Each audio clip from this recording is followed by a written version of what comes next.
আগামীর বাংলাদেশ গঠনে পথে পথে আমরা বিভিন্ন অন্তরায় দেখতে পাচ্ছি। বিশেষ করে পার্শ্ববর্তী দেশ, তারা আমাদের প্রতিবেশী। আমরা তাদের সাথে সৎ প্রতিবেশী সুলভ সম্পর্ক চাই, কিন্তু সাম্প্রতিক কিছু ভূমিকা ছিল অত্যন্ত উস্কানিমূলক, অসহিষ্ণু, অগ্রহণযোগ্য। প্রিয় সাংবাদিক বন্ধুগণ, আসসালামু আলাইকুম। মাননীয় প্রধান উপদেষ্টার আহ্বানে জাতীয় নেতৃবৃন্দের সঙ্গে দেশে বিরাজমান রাজনৈতিক পরিস্থিতির উপরে যে গুরুত্বপূর্ণ মত বিনিময় অনুষ্ঠিত হয়েছে, অত্যন্ত সুন্দর সফলভাবে এই মত বিনিময়ের শেষে এখন সাংবাদিক বন্ধুদের সামনে, গণমাধ্যমের সামনে সংক্ষিপ্তভাবে আপনাদের সামনে ব্রিফ করছেন বাংলাদেশ জামাত ইসলামীর সম্মানিত আমির ডাক্তার শফিকুর রহমান।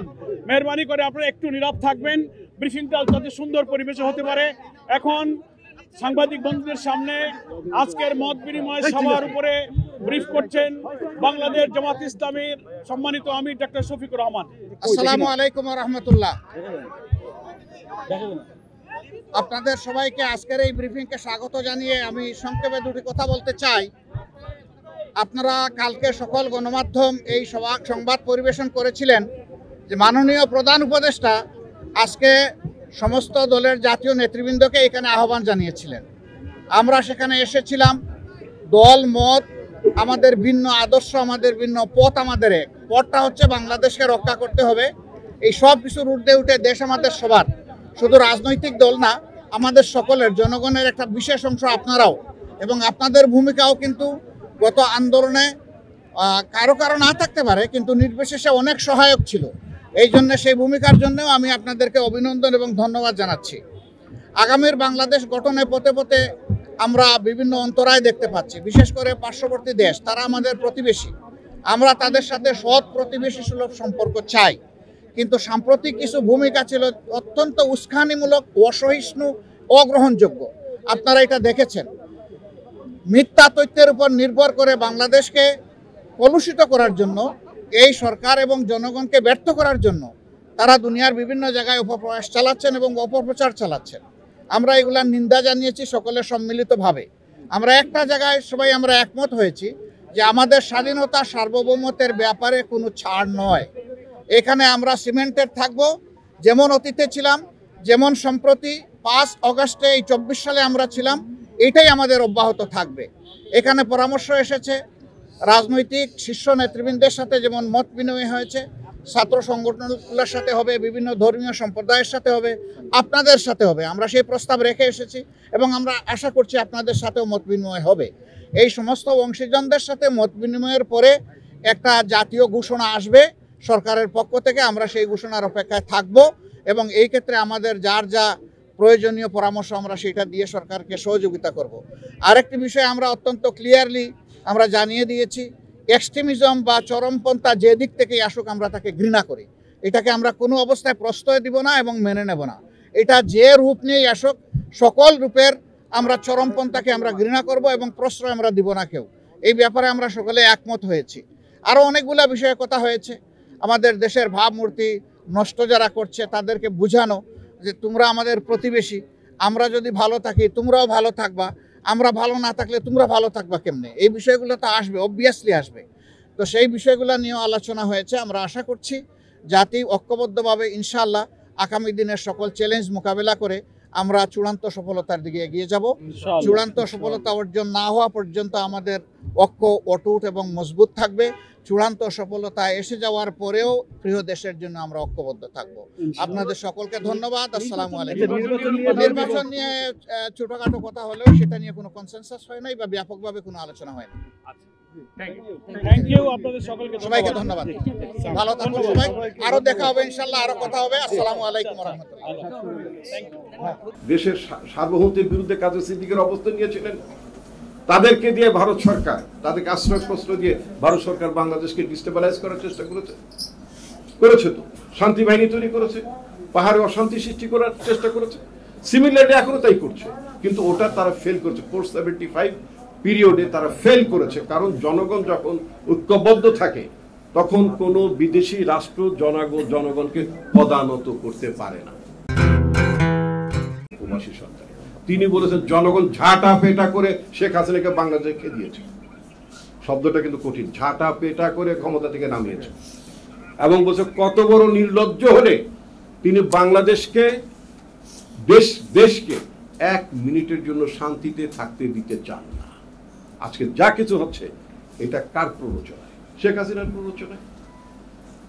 যেই ব্যক্তি ভারতের সরকারকে এত কিছু দিয়েছেন বলে তিনি নিজে দাবি করেছেন যে সারা জীবন মনে রাখবে, তা সারা জীবনে মনে রাখার সরকারটি, সারা জীবন মনে রাখার সব সরকারটি এখন তাদের সুবিধা পাচ্ছে না। প্রতিদিন সোনার ডিম পেত, সে সোনার ডিম পাড়া বন্ধ হয়ে গেছে।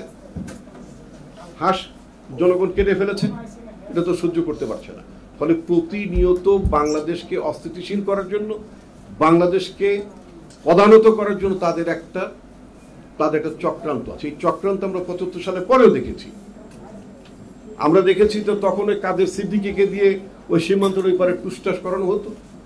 তখন আমরা দেখেছি যে পুলিশ এবং আমাদের তৎকালীন বিডিআরের সদস্যরা এই কাদের সিদ্দিকীর এই অপকর্মের কারণে দেশের সার্বভৌমত্বের বিরুদ্ধে কাদের সিদ্দিকের অবস্থান নিয়েছিলেন। তাদেরকে দিয়ে ভারত সরকার, তাদেরকে আশ্রয়প্রশ্রয় দিয়ে ভারত সরকার বাংলাদেশকে ডিস্টেবিলাইজ করার চেষ্টা করেছে তো শান্তি বাহিনী তৈরি করেছে, পাহাড়ে অশান্তি সৃষ্টি করার চেষ্টা করেছে। সিমিলারলি এখনো তাই করছে, কিন্তু ওটা তারা ফেল করেছে। 475 পিরিয়ডে তারা ফেল করেছে, কারণ জনগণ যখন ঐক্যবদ্ধ থাকে তখন কোনো বিদেশি রাষ্ট্র জনগণকে পদানত করতে পারে না। রাইট নাও এখন বাংলাদেশের জনগণ বর্তমান অন্তর্বর্তীকালীন সরকারের পক্ষে আছে, তার পেছনেই আছে। এই সরকার নির্বাচিত না, কিন্তু এটা প্রকারান্তরে সরকার জনগণের সরকার। জনগণের সরকারের ইংরেজিতে বলে by the people, of the people, for the people. এই সরকার তো জনগণের সরকার, কারণ জনগণ এই সরকারকে চেয়েছে, জনগণ এই সরকারকে দেখতে চায়। জনগণের সরকারের মধ্যে আপাতত আমাদের যে সম্ভাব্য যে ষড়যন্ত্র আমাদের বিরুদ্ধে করা হচ্ছে, আমাদের জাতির জন্য যা ঝুঁকি আছে, আমাদের জাতির উপরে যে বিপদটা চাপার আশঙ্কা আছে, সেটাকে প্রতিরোধ করার জন্য এই সরকারের পেছনেই তো জনগণ তাদের পেছনে ঐক্যবদ্ধ আছে।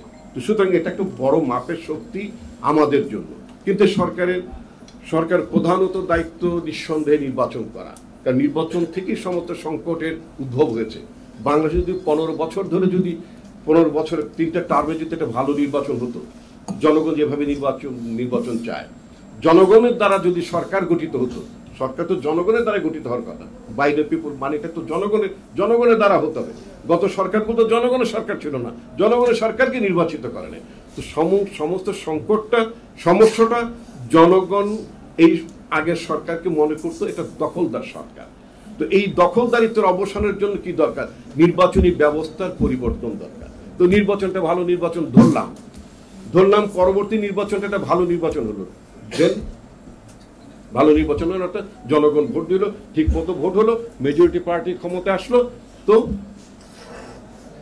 তাদের আচরণ আখলাকে যদি পরিবর্তন না ঘটে, তাহলে একটা ভালো নির্বাচন শুধুমাত্র একবারের জন্য একটা ভালো নির্বাচন দিলেই ঠিক হয়ে যাবে। আমরা তো একটা ভালো নির্বাচন 91-তে করেছিলাম, 96-তে আমাদের একটা ভালো নির্বাচন হয়েছিল, 2001-এও আমাদের একটা ভালো নির্বাচন হয়েছিল। কিন্তু ওই যে বললাম, আমাদের দেশে আবার একটা 111 হয়ে গেল। এটা তো ইন্ডিয়ায় করা নয়, এই 111। তো এই ধরনের পরিস্থিতি যাতে তৈরি না হয়, তার জন্য আমাদের কিছু স্ট্যান্ডার্ড অপারেশন প্রসিডিউর থাকতে হবে, যে আমরা কিভাবে রাজনীতি করব, কিভাবে আমরা আমাদের রাষ্ট্র ব্যবস্থা পরিচালনা করব, এগুলো তো ঠিক করতে হবে। সেই ঠিক করাটাই হচ্ছে সংস্কার। আর যে সংস্কারের কথাটা বলা হচ্ছে, এই সংস্কার তো হঠাৎ করে এই যে গণঅভ্যুত্থানটা হয়ে গেলে, গণঅভ্যুত্থানের পরবর্তীতে তো সংস্কারের ভাবনাটা শুরু হয়নি। পুরো সংস্কারের ভাবনাটি শুরু হয়েছে 2016-17 সাল থেকে। আমাদের দলের তরফে আমাদের পার্টির প্রধান বেগম খালেদা জিয়া, তিনি বলেছেন যে 2 মেয়াদের বেশি প্রধানমন্ত্রীর দায়িত্ব পালন করবেন না। তিনি বলেছেন যে ওই ছোট জগন্নাথ রাষ্ট্রপতি রাখা দরকার নাই। তিনি বলেছেন রাষ্ট্রপতির ক্ষমতা বৃদ্ধি করা দরকার, রাষ্ট্রপতি এবং প্রধানমন্ত্রীর মধ্যে ক্ষমতা ভারসাম্য থাকা দরকার, তিনি বলেছেন। তো তিনি বলেছেন দ্বিকক্ষ বিশিষ্ট পার্লামেন্টের কথা ভাবতে বলেছেন। মানে এগুলো তো সবই একটা প্রস্তাবনার মধ্যে। এরপরে রাজনৈতিক দলগুলো, মান্না ভাইরা আছেন, অপর সকল রাজনৈতিক দল, তারা সবাই মিলে বিএনপি সহ ওই 10 দফা থেকে এটা বৃদ্ধি হয়ে এটাকে আরো পরিশীলিত করে আলটিমেটলি 31 দফায় গিয়েছে। আমাদের দলের তরফ থেকে বলা হয়েছে যে 31 দফা ইজ নট দা কি বলে লেটেস্ট আপনি বসেন ওখানে। প্লিজ করার জন্য তো আমি এখানে আসি নাই, ঠিক আছে? এগুলো এতগুলো পয়েন্ট লিখেছেন, এগুলো আলোচনা না করলে কি আমি এখানে একটি ফরমাইসি বক্তব্য দিয়ে যাবো নাকি? Please go head. তো এখন তো তো সেটার জন্য আমরা যেটা বলছি এটা ওপেন থাকবে। আরো যদি ভালো ভালো সংস্কারের প্রস্তাব আসে, সেই প্রস্তাবগুলো নিঃসন্দেহে আমাদের নেতৃবৃন্দ যারা আছেন, আমাদের সমমনা রাজনৈতিক দলগুলো যারা আছেন, যারা একত্রে যারা আমরা রাজনীতি করেছি, শেখ হাসিনার বিরুদ্ধে সংগ্রাম করেছি, তারা সবাই মিলিয়ে আবার সেটা তারা করবেন। এটা তো কোনো স্টিক করার কোনো বিষয় নেই। তো যাই হোক, সংস্কার করতে হবে, সংস্কার চলবে, ভবিষ্যতে চলবে। আমি তো এখানে একটা বড় মাপের সংস্কার দেখছি। আমি যখন ছাত্রদের প্রেসিডেন্ট ছিলাম 80s-এ, তখন তো আমি যে আপনার মোবাইলে যেরকম ভিডিও ধারণ করা যায়, এটা আমি ভাবতেই পারতাম না। এখন তো চমৎকার কাজ করছেন আমাদের ছেলেমেয়েরা, দারুণ একটা বিপ্লব ঘটিয়েছেন। মাল্টিমিডিয়া, নিউজ মিডিয়াতে, মাল্টিমিডিয়াতে একটা বড় ধরনের বিপ্লব হয়ে গিয়েছে। দ্যাট ইজ অলসো সংস্কার ইন দ্য মিডিয়া ইন্ডাস্ট্রি। তো সংস্কারটা চলবে, হয়তো আরো সামনের দিনে আরো অনেক কিছু উদ্ভাবন হবে, রাষ্ট্র এগিয়ে যাবে। সবচেয়ে বড় বিষয়টা হচ্ছে রাষ্ট্রের গণতান্ত্রিক রূপান্তর করা। রাষ্ট্র যদি গণতান্ত্রিক না হয়, রাষ্ট্রের যদি গণতান্ত্রিক চরিত্র না থাকে, একবারের একটা ভালো নির্বাচন কখনই, একটি ভালো নির্বাচনের মধ্য দিয়ে একটি রাজনৈতিক দল বা কতিপয় রাজনৈতিক দল তারা ক্ষমতায় সমাসীন হবে। কিন্তু যদি ব্যবস্থাটা, নির্বাচনী আচরণবিধি, অন্যান্য আচরণবিধি, জবাবদিহিতা, স্বচ্ছতা, এইগুলো যদি না থাকে, তাহলে কখনই গণতন্ত্র টেকসই হবে না। রাষ্ট্রে গণতান্ত্রিক ব্যবস্থাটা রাখতে হবে, জবাবদিহির ব্যবস্থাটা রাখতে হবে, তাহলে আমরা এগিয়ে যেতে পারবো। আমাদের দেশের অনেকের দাবি হচ্ছে যে ভারত কেন শেখ হাসিনাকে বের করে দেয় না, তাড়িয়ে দেয় না। আমি ভারতীয় নাগরিকদেরকে বলবো, আপনারা শেখ হাসিনাকে তাড়ানোর পাশাপাশি সাথে মোদিকেও একটু ভারত থেকে তাড়ায় দেন। দেখেন, আমাদের প্রত্যাশাটা আস্তে আস্তে বেড়েছে। আমার খুব মনে পড়ে, শেখ হাসিনার পতনের দিন সকালবেলা জেলখানায় যারা ছাত্র ছিল তারা আমার সাথে দেখা করতে এসেছে, তারা অনেকে এসেছে দেখার জন্য। তো তারা বলছিল যে ভাইয়া, শেখ হাসিনার পতন হোক, আমরা 6 মাস না 1 বছর জেলে থাকবো, তাও আপত্তি নাই। আমার এই কচি ছেলেদের প্রত্যাশা দেখে খুব আবেগ ঘন হয়েছিলাম। কিন্তু সেই ছেলেগুলোই যখন শেখ হাসিনার পতন হয়েছে, পরের দিন এসে বলছে ভাইয়া জেলখানা ভেঙে দেন, আমরা বেরো যাবো, আমরা আর এখানে থাকতে চাই না, আমরা আর থাকতে পারছি না। এই কথাগুলো কেন বলছি? এগুলো বাস্তব অভিজ্ঞতা থেকে বলছি। আমি অত তাত্ত্বিক লোক না। যেমন আমার অত্যন্ত শ্রদ্ধেয় বড় ভাই আবুল কাশেম হায়দার ভাই রাজনীতিবিদদের কথা বলেছেন যে রাজনীতিবিদদের সংস্কার দরকার। ক্লাসের ফার্স্ট বয়কে জিজ্ঞেস করেন সে কি হতে চায়, সে বলবে আমি ডাক্তার হতে চাই।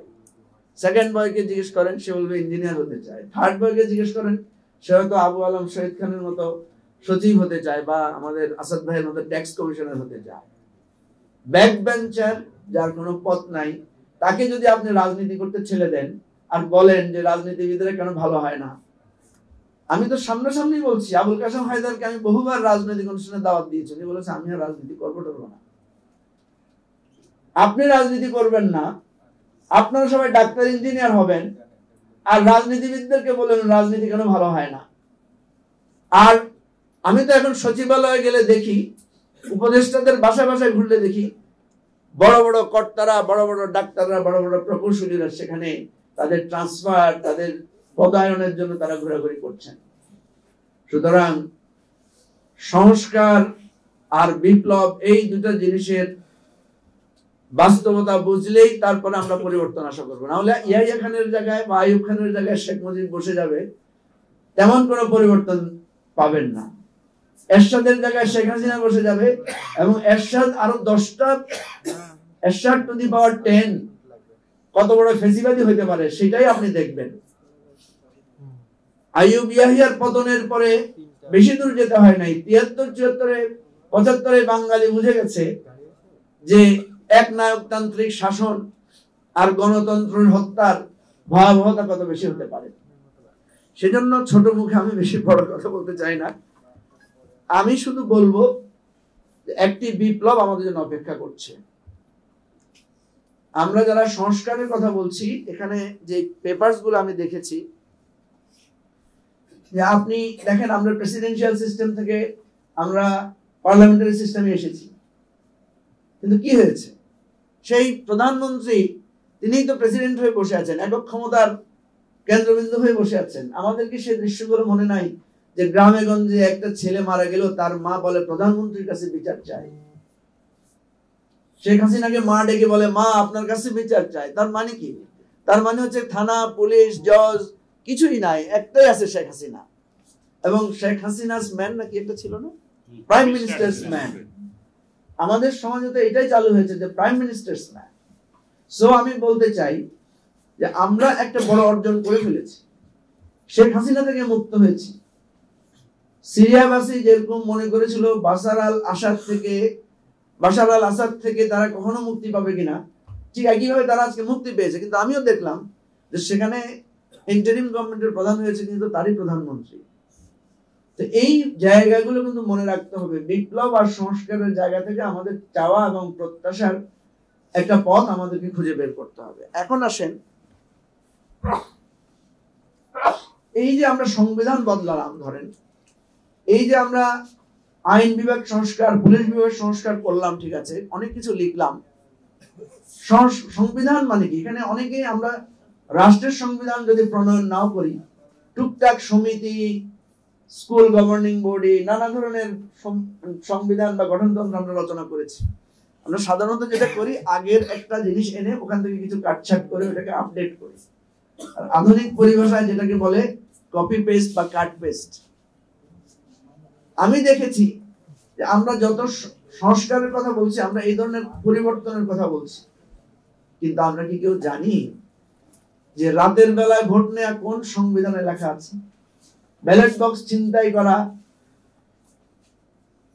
কোন সংবিধানে আছে? একজন বিচারপতি, প্রধান বিচারপতি সুরেন্দ্র কুমার সিনহাকে তার বাসভবনে লাথি গুতা মেরে তাকে এয়ারপোর্ট দিয়ে বিদেশে পালায় যেতে বাধ্য করা কোন আইনে, কোন বিধানে আছে? সুতরাং আপনি কাগজে যাই লেখেন। একটা গল্পের কথা মনে পড়ে, আমাদের এক বিদেশি অধ্যাপক মুসলমান, উনি তার এক সহকর্মী যিনি খ্রিস্টান, তাকে একটা কোরআন শরীফ গিফট করেছেন। তো বলছে এই তুমি তো খুব রিজনেবল, তুমি তো খুব রেশনাল, তুমি এটা পড়ো। তো মহিলা ওটা পড়ছেন। কিছুদিন পর পর সে জিজ্ঞেস করে যে ভাই ম্যাডাম আপনি কি সেটা পড়ছেন? বলতে পড়ছি, অসাধারণ আপনাদের এই হলি বুকটা। তো সে মনে মনে ভাবতেছে এত কোরআন শরীফ পড়ে তো সে খুব চেঞ্জ হয়ে যাচ্ছে। সে মনে মনে ভাবতেছে এই মহিলা নিশ্চয়ই কনভার্ট হয়ে যাবে, মুসলমান হয়ে যাবে। কিছুদিন পর পর তাকে জিজ্ঞেস করে কোরআন কেমন লাগছে? বলছে অসাধারণ, আমি তো জীবনে এই ধরনের বই পড়ি নাই।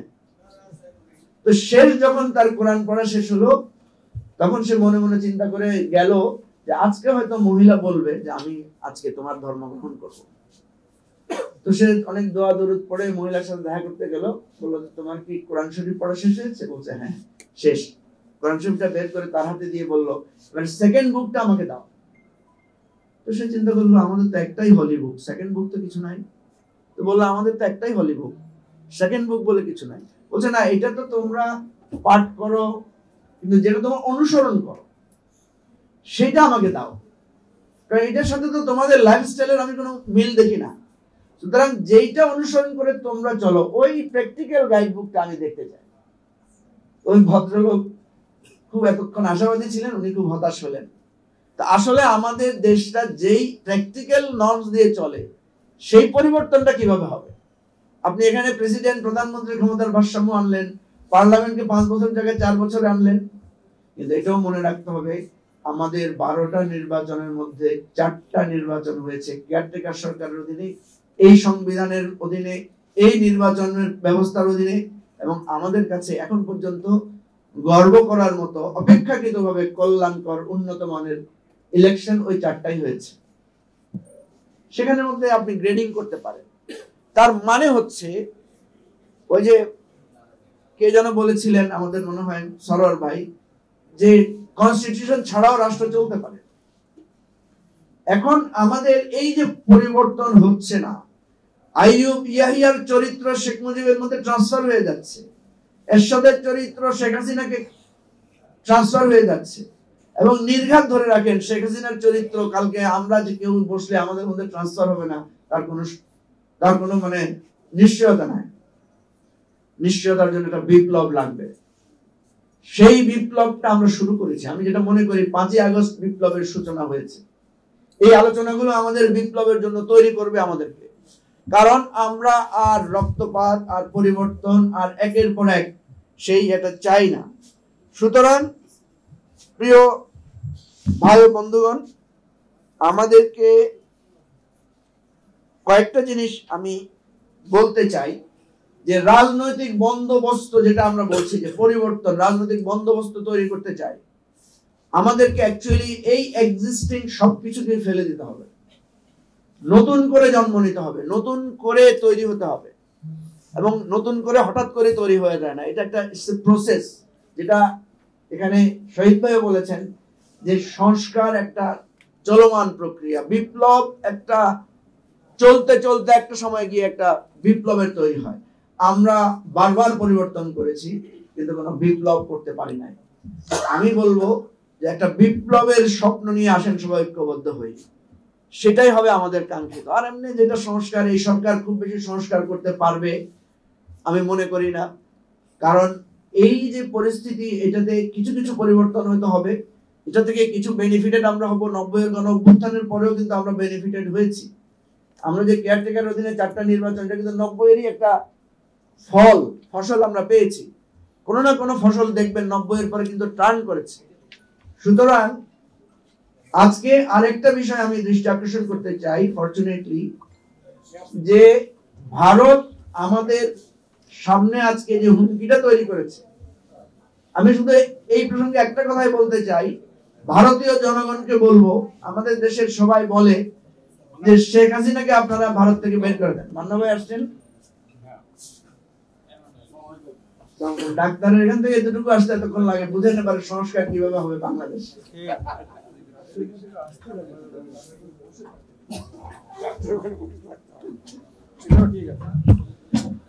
আমি আমার কথাটা সংশোধন করে নিচ্ছি। আগে বলেছিলাম ডাক্তাররা রাজনীতিবিদদের কাছে বসে থাকে, এখন আজকে দেখলাম যে রাজনীতিবিদ ডাক্তারের কাছে গিয়ে বসেছিল।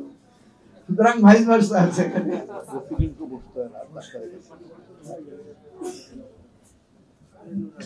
আমাদের দেশের অনেকের দাবি হচ্ছে যে ভারত কেন শেখ হাসিনাকে বের করে দেয় না, তাড়িয়ে দেয় না। আমি ভারতীয় নাগরিকদেরকে বলবো, আপনারা শেখ হাসিনাকে তাড়ানোর পাশাপাশি সাথে মোদিকেও একটু ভারত থেকে তাড়ায় দেন। বাশার আল আসাদের মতো মোদি এবং হাসিনাকে ভারত থেকে উৎখাত করেন।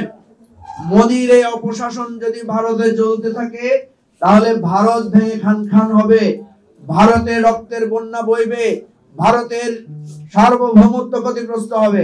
আমরা শুধু বাংলাদেশের পয়েন্ট অফ ভিউ থেকে বলছি না, ভারতের মতো একটা গণতান্ত্রিক বৃহৎ রাষ্ট্রের তার অস্তিত্বের স্বার্থে বলছি যে আপনারা মোদির এই অপশাসন, দুঃশাসন এবং হিংস্র শাসন থেকে আপনারা বাংলাদেশ, ভারত এই উপমহাদেশকে আপনারা রক্ষা করেন।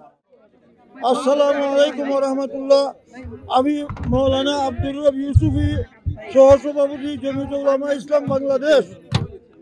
আমরা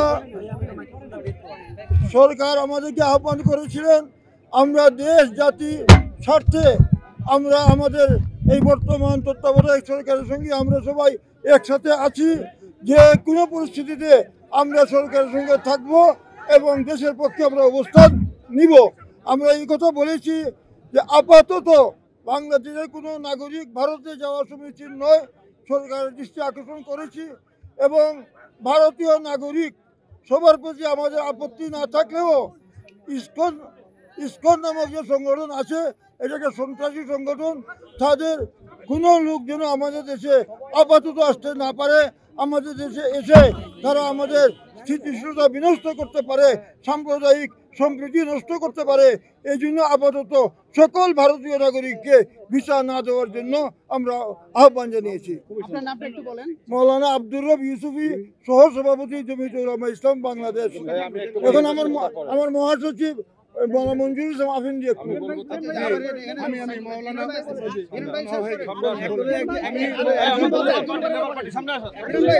আমি ডাক্তার মুস্তাফিজুর রহমান ইরান, আমরা মাননীয় প্রধান উপদেষ্টার সাথে বৈঠক করেছি। আমরা বলেছি যে সরিষার ভিতরে ভূত থাকলে সেই সরিষা দিয়ে ভূত তাড়ানো সম্ভব নয়।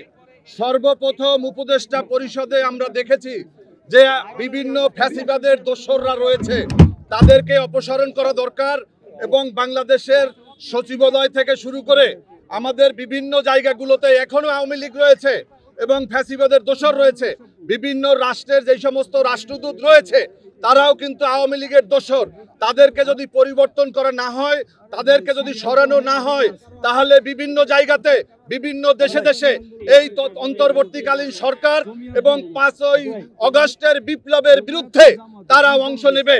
আমরা এজন্য বলেছি অতি দ্রুত আপনারা একটি জাতীয় দিবস ঘোষণা করেন এবং সকল দল মত নির্বিশেষে আমরা সবাই একটি জাতীয় পতাকা এবং একটি সাদা পতাকা বিশ্ববাসীকে দেখাবো। যেভাবে আমরা 5 তারিখে রাজপথে নেমেছিলাম আমরা সেভাবে আছি। আমরা আমাদের বক্তব্য শুনেছেন এবং ইনশাআল্লাহ অতি দ্রুত আমাদের আসবেন।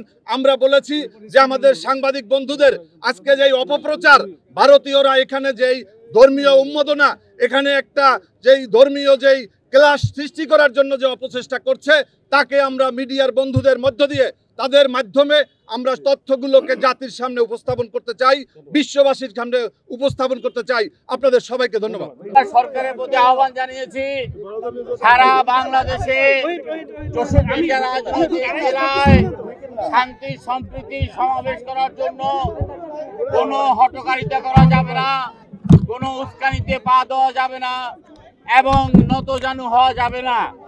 ভারতের চোখে চোখ রেখে কথা বলতে হবে এবং বাংলাদেশ যে একটা সম্প্রীতির দেশ সেটা প্রমাণ করার জন্য মুসলমান, হিন্দু, খ্রিস্টান, বৌদ্ধ প্রত্যেকটা জাতি ধর্মকে নিয়ে 64টা রাজনৈতিক জেলায় সরকারের উদ্যোগে সকল রাজনৈতিক দলের সাথে ঐক্যবদ্ধভাবে প্রোগ্রাম করার জন্য এবং এই বার্তা সারা বাংলাদেশে সারা পৃথিবীতে পৌঁছে দেওয়ার জন্য যে বাংলাদেশ সংহতির দেশ, বাংলাদেশে কোনো সাম্প্রদায়িকতার স্থান নাই, বাংলাদেশ ঐক্যবদ্ধ। সমস্ত রাজনৈতিক দলগুলো ঐক্যবদ্ধভাবে ষড়যন্ত্রের বিরুদ্ধে এই বর্তমান সরকারের পক্ষে আছে। আমরা বলেছি অন্তর্বর্তীকালীন সরকার আমাদের সরকার, এই সরকারকে ব্যর্থ হতে দেওয়া যাবে না। এই সরকার বুক চিতিয়ে এই সরকারকে আমরা রক্ষা করব এবং সরকারের ভারত বিরোধী, রাষ্ট্র বিরোধী সকল কর্মকাণ্ডে আমরা সরকারকে সকল রাজনৈতিক দলের পক্ষ থেকে সর্বাত্মক সহযোগিতা করব। ধন্যবাদ আপনাদের সবাইকে।